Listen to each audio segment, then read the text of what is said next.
Hello tout le monde, j'espère que vous allez bien. On se retrouve aujourd'hui pour une nouvelle vidéo que je suis en train de faire sur un coup de tête.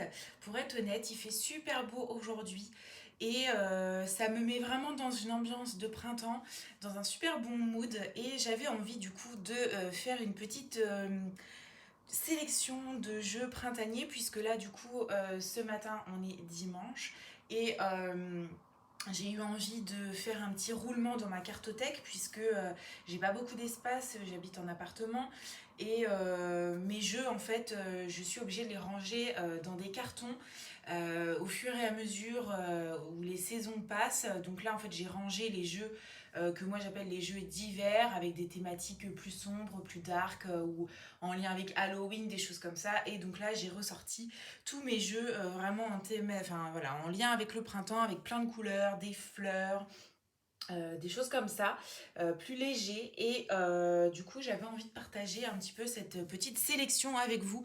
Alors, il y a beaucoup de jeux. Là, je me suis lâchée. Donc, je vais essayer d'aller vite pour pas que la vidéo dure non plus des heures. On a des petits Lenormand, des tarots et des oracles. J'ai fait une sélection. Il y a des choses mass market et des choses auto-publiées. Dans les choses auto-publiées, il y a des decks qui sont plus ou moins faciles d'accès. Je vais essayer de vous donner les infos au fur et à mesure. Vous retrouverez tous les liens vers les différents jeux dans la barre d'infos. Et on y va, c'est parti tout de suite avec les petits Lenormand, puisqu'il n'y en a que 3. J'ai majoritairement des petits Lenormand très classiques, très traditionnels, donc que j'utilise tout au long de l'année. Et voilà, des petits Lenormand en lien avec des thématiques. J'en ai un peu moins. Donc là, du coup, on a tout d'abord. Hop, je vais les mettre de côté, je vais les reprendre juste après. On a tout d'abord celui-ci, donc Le Monde d'Alice Petit-Lenormand de Alice Chevalier, qui était paru aux éditions Arcana Sacra. Je l'ai ressorti parce que je veux essayer, entre guillemets, de me forcer à l'utiliser.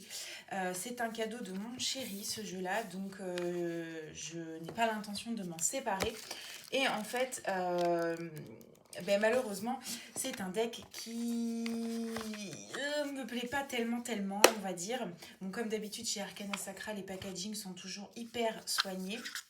Je pense même que les cartes sont encore dans l'ordre tellement je m'en suis jamais servie. C'est vrai que moi je suis hyper tatillonne, on va dire, sur mes petits Lenormand. Non, c'est ça, il est encore dans l'ordre.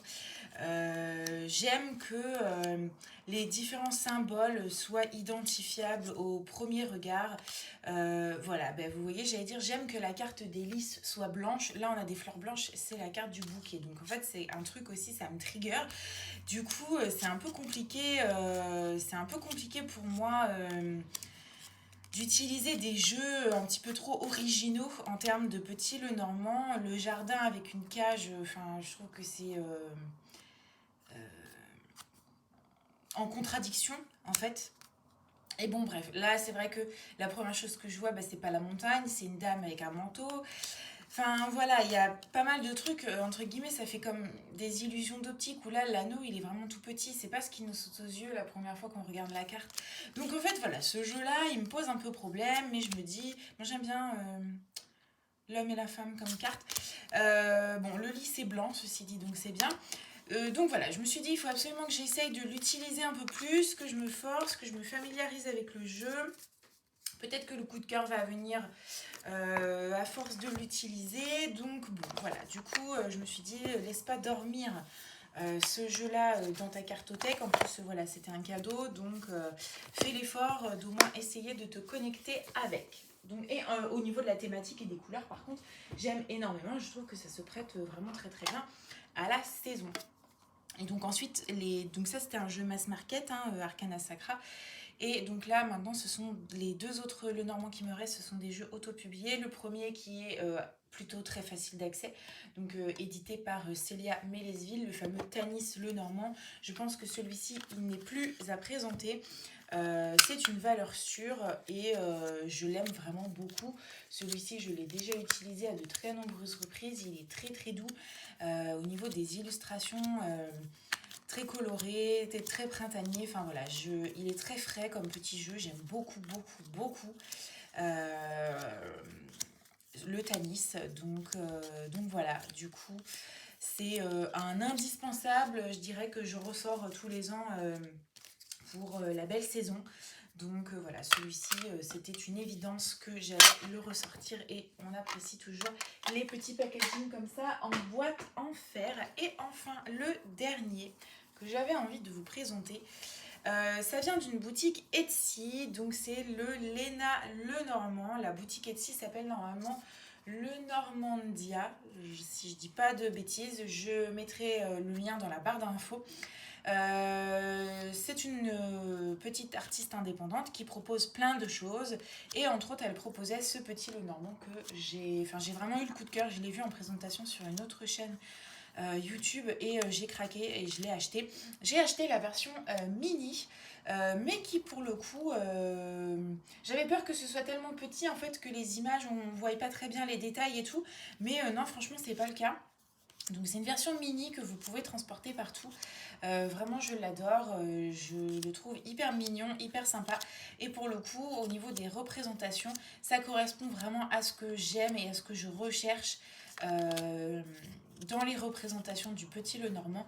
On doit avoir quelques petites cartes, je crois, voilà, additionnelles.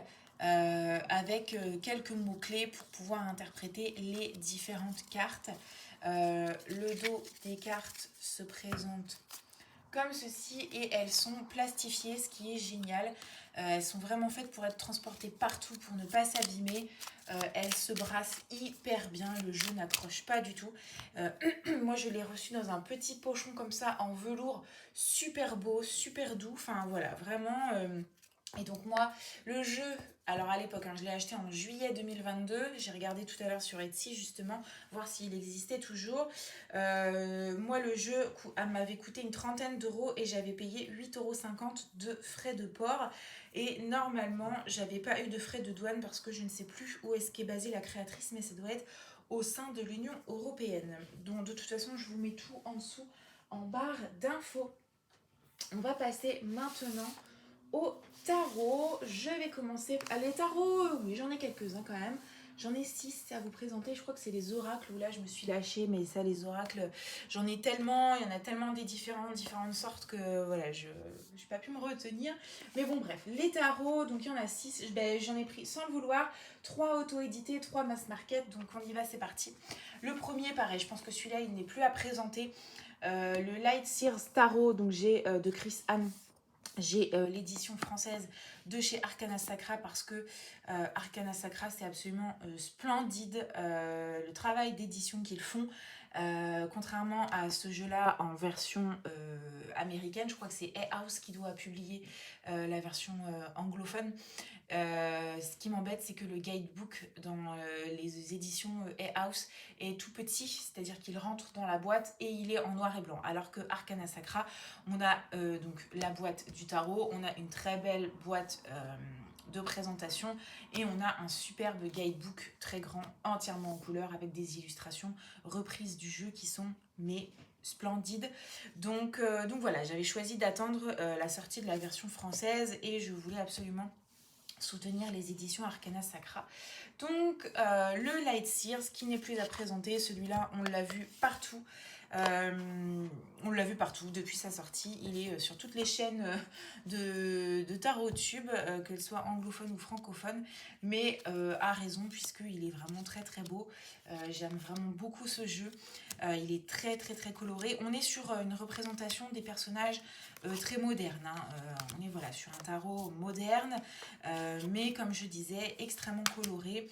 Vraiment très très beau et voilà, c'est pareil, c'est un jeu que j'utilise pas en automne-hiver, mais par contre dès qu'arrivent les beaux jours, je l'utilise, enfin voilà, de cette période-là, on va dire, allez, avril, mai, même si là, le mois d'avril, j'ai pas sorti mes jeux, je suis restée sur des jeux d'hiver, mais on va dire voilà, du printemps jusqu'à septembre, octobre, j'utilise ce type de jeu, donc voilà, il est vraiment très très très très beau, j'aime vraiment beaucoup. Et au niveau des messages, je le trouve très percutant. On n'est pas du tout sur un doudou deck, hein, je vous le dis tout de suite. Voilà. Hop, Donc voilà pour le Light Sears. Ensuite, un autre jeu, pareil, que j'ai envie de me forcer à utiliser, c'est le tarot des 4 saisons de Harmony Nice. J'en avais fait une présentation sur ma chaîne que je vous remets dans le petit i en haut. Si jamais vous voulez avoir mon avis complet et détaillé ainsi qu'une présentation de l'ensemble des cartes de ce jeu. Donc, au niveau de la thématique, je trouve qu'au niveau des couleurs, on est sur des choses très pastel, très douces. Je trouve que ça se prête vraiment très très bien à la saison du printemps-été. On est sur des choses très fleuries, très connectées à la nature. Maintenant, et c'est ce que j'explique dans ma review, c'est que toutes les arcades majeures ont été renommées et sont complètement différentes des arcades majeures traditionnelles. Donc si vous n'avez pas le guidebook, c'est impossible de travailler ce jeu, ou alors il faut le travailler comme un oracle. Et ensuite, les arcades mineures ont également été renommées. Le souci, c'est que si jamais je tire cette carte-là, et bah, je ne sais pas si ça correspond à des épées, des deniers, des bâtons ou des coupes. Et le fait que ça s'appelle printemps, été, automne, hiver, c'est pareil. Les correspondances avec les saisons et les arcades mineures traditionnelles ne correspondent pas non plus. Donc voilà, encore une fois, il faut absolument se... Je crois que j'avais dû le laisser dans l'ordre d'ailleurs, parce que je vois que tout est dans l'ordre. Je pense que j'avais dû le laisser dans l'ordre de quand j'ai fait ma review et je m'en suis pas resservie depuis. Bref.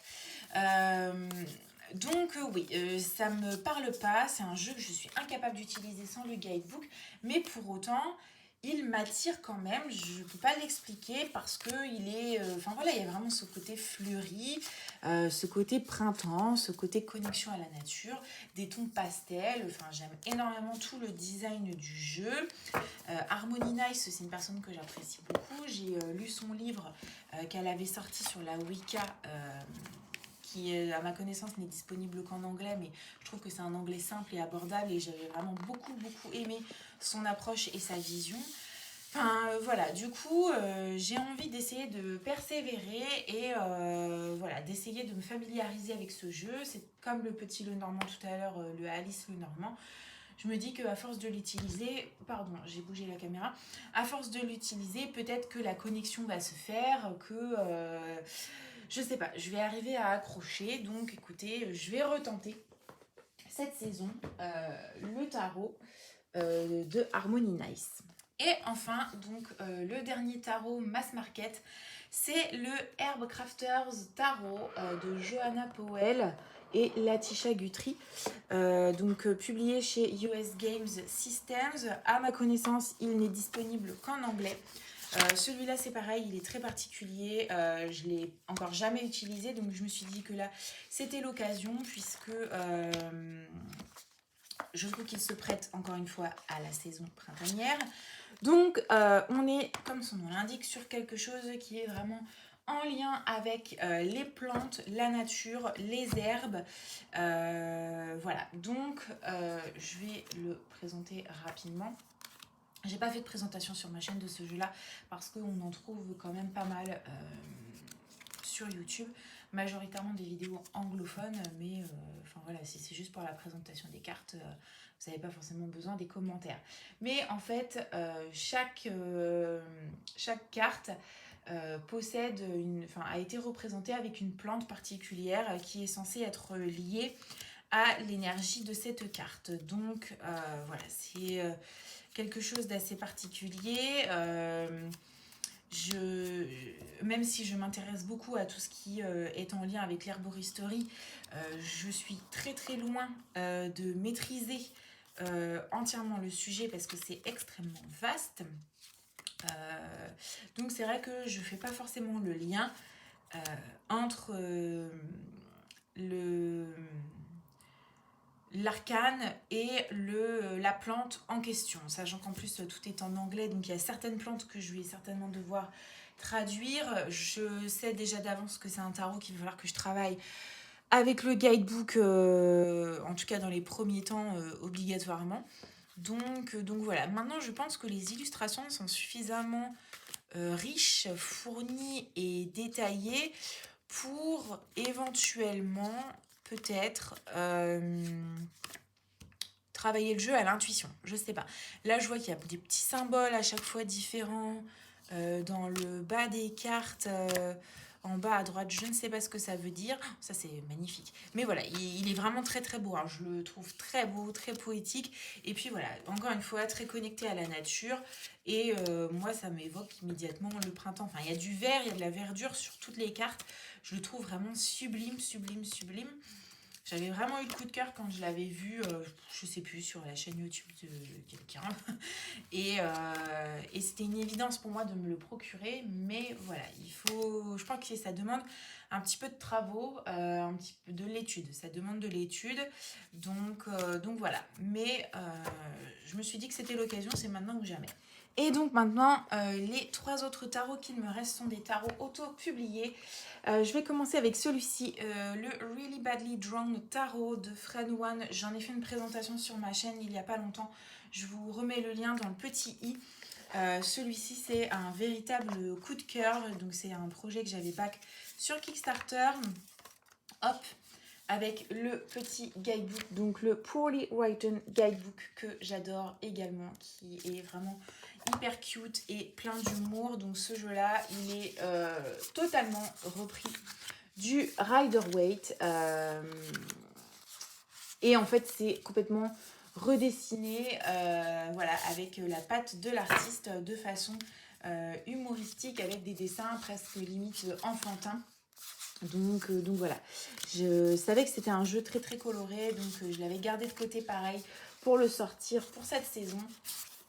Et j'ai envie de dire que le tarot traditionnel Rider-Waite, c'est une valeur sûre. Là pour le coup, on est sûr de ne pas se tromper, donc voilà. Vraiment coup de cœur absolu, celui-ci je sais que je vais énormément l'utiliser. Il est vraiment super cute. Super mignon, je l'aime vraiment beaucoup. Donc voilà pour ce qui est de celui-ci avec toutes ces petites couleurs et ces petits personnages super choupinous. Hop. Ensuite, le Black Violet Tarot. Donc c'est l'édition Cherry Blossom de Heidi Phelps. Pareil, un jeu que j'ai back sur Kickstarter. Donc ces jeux-là, hein, si jamais ils sont dispo sur le site des créateurs, je vous mettrai bien évidemment les liens en barre d'infos. Celui-ci, normalement, j'avais dû faire une présentation sur ma chaîne que je vous mettrai aussi dans le petit i si jamais vous voulez le consulter plus en détail. On a un guidebook à l'intérieur, mais enfin voilà. Et ensuite, on a le jeu en lui-même. Donc, initialement, ce jeu-là, il avait été créé et il existait en noir et blanc uniquement. Et je sais plus, c'est l'année dernière ou il y a 1 an et demi, la créatrice a refait une seconde édition, mais version Cherry Blossom. Donc, comme vous pouvez le constater, on est sur du noir et blanc et du rose façon Cherry Blossom.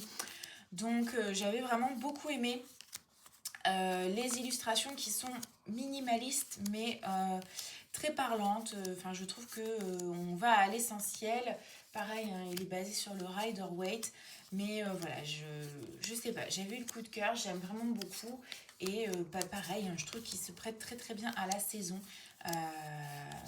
Avec ses couleurs très douces.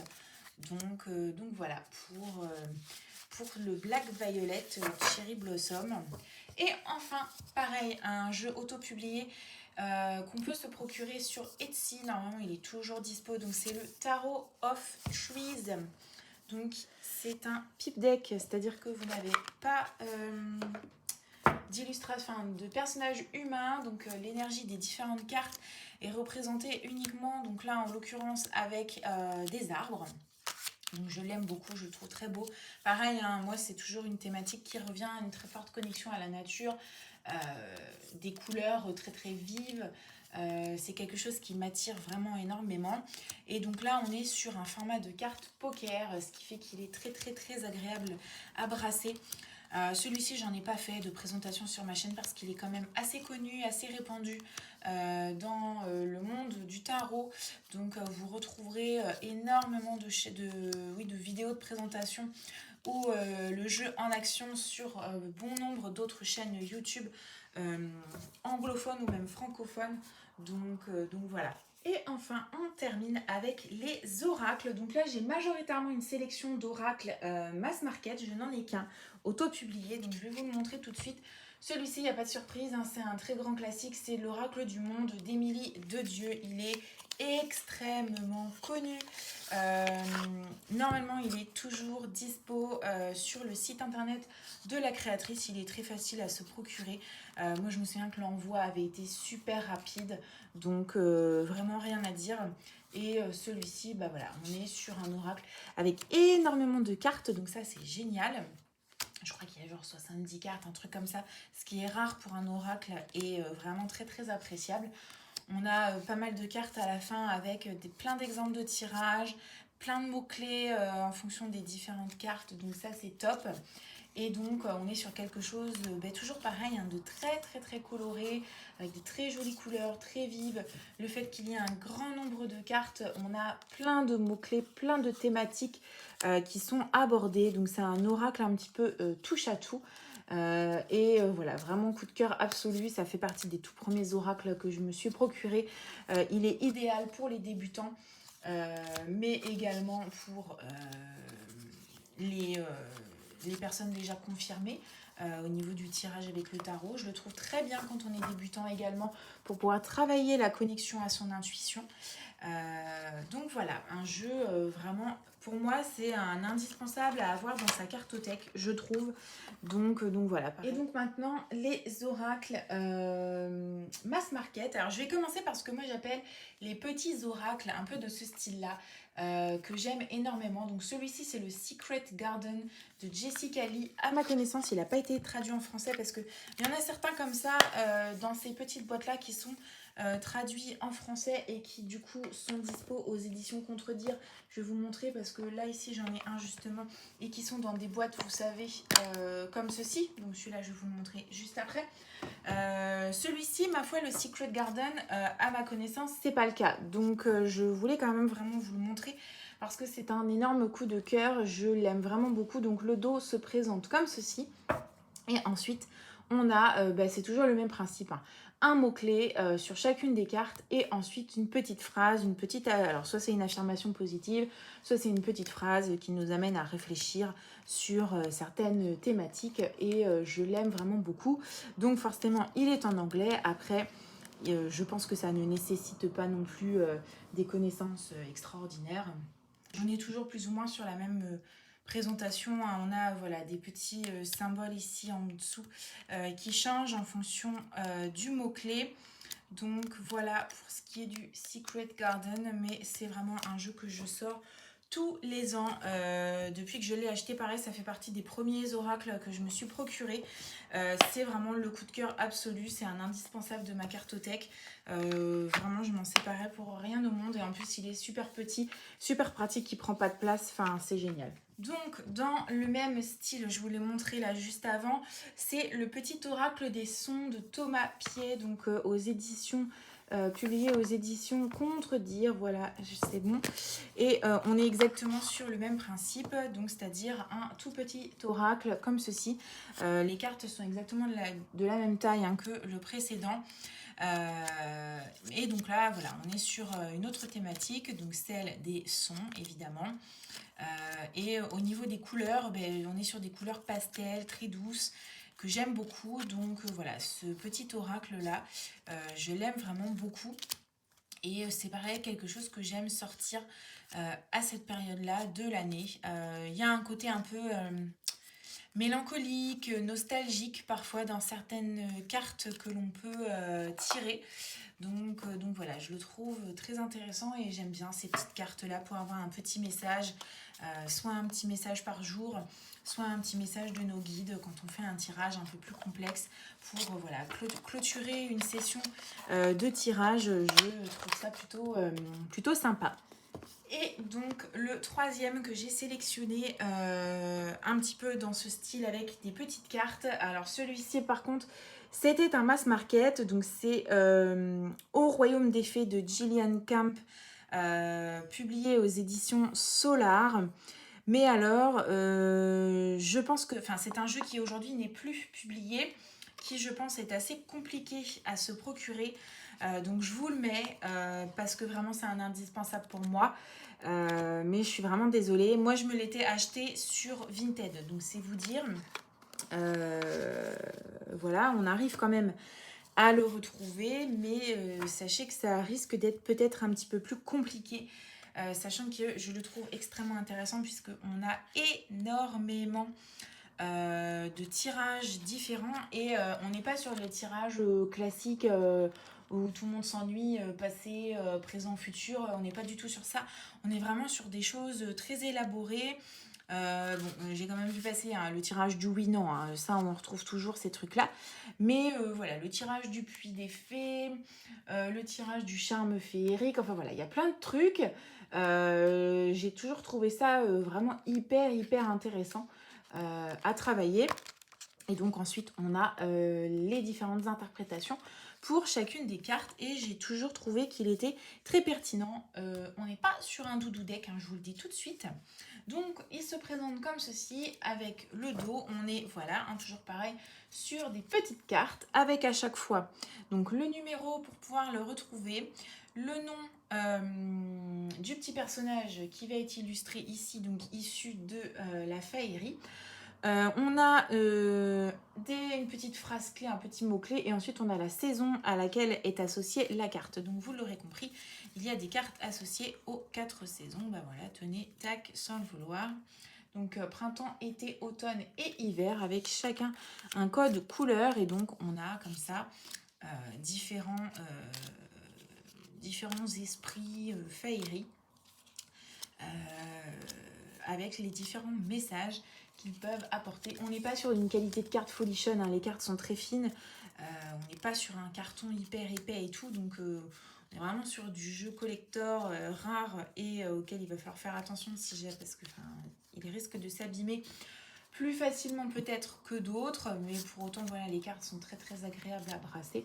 Je l'aime vraiment beaucoup, quand bien même effectivement il y a les 4 saisons et on pourrait l'utiliser tout au long de l'année. Je ne sais pas, c'est un jeu que je n'arrive à utiliser que au printemps et en été, mais parce que voilà, de manière générale, on en revient toujours au même, hein, on est sur quelque chose de très fleuri, très verdoyant, très connecté à la nature, et voilà, moi c'est des choses qui me parlent à cette saison-là, plus particulièrement. Et donc ensuite, là, je vais passer assez rapidement parce que celui-là, il est très connu. C'est l'oracle de Lana. Donc on est vraiment sur un truc plus que basique, j'ai envie de dire, avec cet oracle-là. Mais il a l'avantage d'aller à l'essentiel et il y a beaucoup de cartes. Ça, c'est un avantage. Bon, là, clairement, on est sur un truc qui est très coloré, très vif, très gai, très joyeux. Donc voilà, ça m'appelle forcément cette saison-là. Donc, et vous voyez, on touche un peu à toutes les thématiques, mais on est vraiment sur quelque chose de terre à terre, j'ai envie de dire. Donc, on est vraiment sur des choses très concrètes du quotidien. Donc, selon les tirages que vous souhaitez faire, les réponses que vous avez besoin d'obtenir ou ce que vous voulez travailler, il sera vraiment idéal. Donc, voilà pour l'oracle de Lana qui voilà, fait partie des indispensables hein, de la cartothèque de beaucoup d'entre nous. Il est très connu et très répandu. Pareil, un autre jeu plein de couleurs mais un petit peu différent. Donc l'oracle des nuances émotionnelles de Marie Ollier qui est paru aux éditions Erol. J'ai vraiment eu un coup de cœur pour ce jeu parce que... ben pareil, quelque chose de très coloré. J'aime énormément les graphismes des personnages. Je le trouve très beau, très joyeux, très doux, très poétique. Voilà, les tirages, on n'est pas trop sur un doudou deck, hein, malgré les petites illustrations pleines de douceur et de rondeur. Avec toutes ces couleurs vives. On n'est pas vraiment sur un doudou deck, hein. Il arrive à mettre le doigt sur des choses voilà, en lien avec nos émotions. Et voilà, il permet d'avoir parfois des prises de conscience sur ce que l'on peut traverser. Donc je le trouve très intéressant pour travailler le développement personnel. Hein. Pour moi, on n'est pas sur quelque chose pour faire de la divination. Ensuite, pareil, un oracle également très coloré, des éditions Contredire, donc l'oracle des déesses. Alors moi j'aime beaucoup tout ce qui est en lien avec le thème du féminin sacré. Donc c'est quelque chose que j'aime énormément travailler. Donc tout au long de l'année, j'ai beaucoup de jeux qui me suivent pour travailler sur cette thématique. Et donc forcément, mes jeux ont des univers différents, on va dire. Donc, je peux sélectionner mes jeux en fonction des différentes saisons de l'année. Donc, on est sur un jeu avec des déesses féminines représentées. Et je trouve qu'on est sur quelque chose de très gai, très joyeux, très vif, très coloré. C'est vrai que souvent, il y a beaucoup de jeux que je possède qui sont plutôt dans des tons sombres, noirs. J'en ai présenté un sur ma chaîne. Je vous le mettrai en lien dans le petit i si j'ai encore de la place.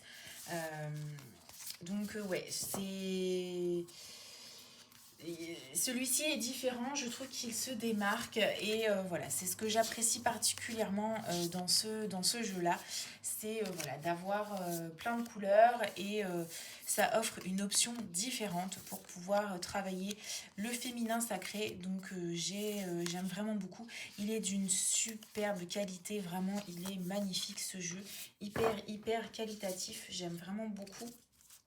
Donc voilà.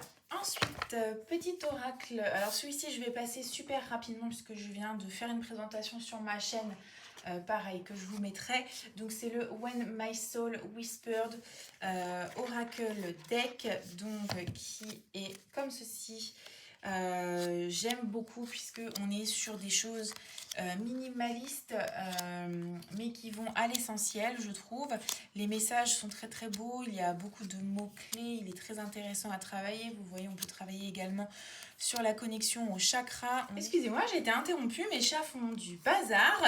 Donc du coup, je disais que voilà, on est sur quelque chose de simple mais qui va à l'essentiel, très connecté à la nature puisque les représentations ce sont des animaux ou bien des plantes, des arbres, des fleurs. Les chakras, il y a quelques éléments autres, comme celui-ci par exemple. Il permet de travailler la spiritualité ou bien le développement personnel. Je ne suis pas certaine qu'il soit forcément le plus adapté possible pour la divination. Mais je le trouve très beau, très frais, très doux avec l'aquarelle. Et je l'aime vraiment beaucoup, c'est vraiment un coup de cœur pour cette saison. Autre petit oracle très sympa que j'aime énormément, où j'ai vraiment un coup de cœur. Donc c'est mon oracle Graines de Lumière de Lise Desportes, donc aux éditions Arcana Sacra. On est vraiment sur un petit truc façon un peu pocket. Donc avec ici un tout petit guidebook, hop, et les cartes qui sont ici. Donc là on est sur un jeu plein de couleurs, hyper joyeux, avec à chaque fois un mot-clé qui permet de travailler du coup sur son ressenti, ses émotions, ce qui peut nous bloquer, nous travailler. Ça permet d'aller creuser un petit peu d'éclairer certaines choses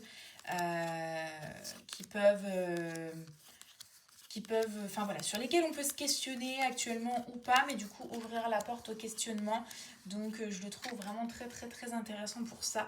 Il est assez polyvalent, il permet de faire plein de choses. Pour moi, on peut faire à la fois de la divination et du développement personnel avec ce genre de petit deck. C'est une belle découverte parce qu'il paye pas de mine comme ça, mais je le trouve super bien et super pratique. Et hyper joli, hyper doux dans ses illustrations et ses couleurs. Donc j'aime vraiment beaucoup. D'ailleurs, il est estampillé Doudou Deck chez Arcana Sacra. Donc voilà, le petit oracle Graines de Lumière. On reste encore aux éditions Arcana Sacra avec l'oracle des murmures. Celui-ci, il est quand même très connu.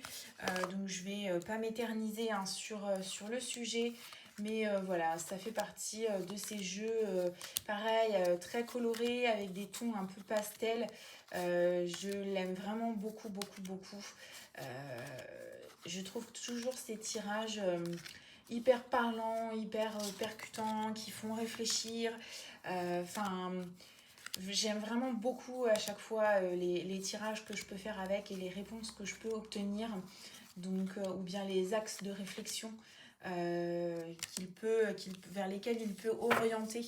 Donc c'est un très très très beau jeu. Vraiment je pense que c'est pareil, ça fait partie de ces indispensables hein, de la cartothèque, l'oracle des murmures. Et enfin, pour essayer de ne pas m'attarder non plus et que la vidéo dure pas des heures, le Seasons of the Witch, donc le Beltane Oracle. J'aime énormément, hein, comme vous le savez, cette collection d'oracles chez Rockpool Publishing, donc les Seasons of the Witch. Il y a déjà le Samhain et celui de Yule qui sont sortis. Donc je mettrai ça en lien. Alors dans le i s'il me reste de la place. Sinon je vous mettrai toutes les présentations en barre d'infos. Donc là on a celui en lien avec le sabbat de Beltane. J'ai pas fait de présentation sur ma chaîne parce qu'en fait très rapidement il est sorti en français. Donc là il est d'ores et déjà disponible en français et il y a d'ores et déjà des présentations sur des chaînes francophones, donc je voyais pas l'intérêt de refaire une présentation pour remontrer la même chose à tout le monde, sachant qu'en plus moi j'ai la version anglaise.